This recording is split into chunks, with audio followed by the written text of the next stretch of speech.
कोशिश की, मेहनत की, परीक्षा देकर के आए और जब परीक्षा अच्छी हो गई और घर वापस लौट करके आए तो उन्हें पता लगा पेपर लीक। ये नौजवान जो खड़े हैं, केवल एक पेपर लीक नहीं हुआ है, इस सरकार में 10 पेपर से ज्यादा लीक हुए, पेपर लीक हुए, सब पेपर लीक हो गए। और हाल ही में हमारे नौजवानों को याद होगा कि जब पुलिस भर्ती का इन्होंने फैसला लिया कि पुलिस भर्ती 2 दिन परीक्षा कराई जाएगी और सरकार ने भरोसा दिलाया कि इतनी सुरक्षा कि जिनके भी बैंकों में जो पैसा उन्होंने लिया है और 5 करोड़ से ज्यादा का कर्ज लिया है, उन्हीं लोगों का कर्ज माफ होगा। हमारा किसान मायूस रह गया, क्योंकि हमारे किसानों का तो लाखों में कर्जा है, करोड़ों में कर्जा नहीं है। इसलिए हम अपने किसानों को भरोसा दिला के जा रहे हैं। इंडिया गठबंधन ने तय किया है आने वाले समय में 4 जून के बाद इंडिया गठबंधन की सरकार बनेगी, हमारे किसानों का पूरा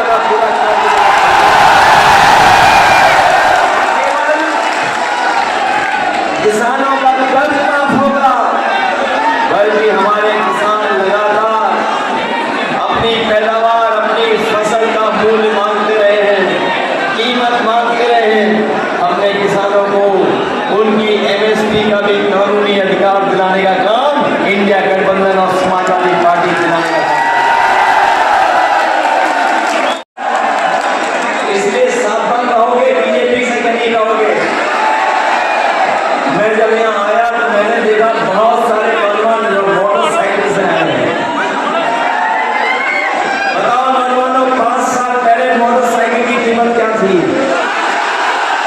5 साल पहले क्या थी? और आज मोटरसाइकिल कितने की मिल रही है? और डीजल पेट्रोल कितना हो गया महीना? 10 साल पहले जो आप दवाई लेते थे पैरासीटामोल 500 ग्राम की, उसमें बुखार ठीक हो जाता था।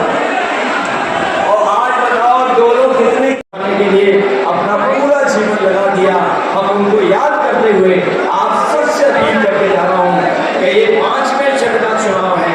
4वें चरण में तो ये धराशायी हो ही जाएंगे, लेकिन 5वें चरण में भारतीय जनता पार्टी के लोगों को आप सबक सिखाने का काम करना। और मेरा भगवान सही कह रहा है कि बाय बाय बीजेपी वाला। बताओ इनका डबल इंजन फेल है कि नहीं है? जो यहाँ इंजन इन्होंने भेजा था वो बदलना पड़ा कि नहीं बदलना पड़ा? उन्होंने खुद बदला कि नहीं बदला? इसलिए हमारे तरुण पुनिया जी को ऐतिहासिक वोटों से जिताने का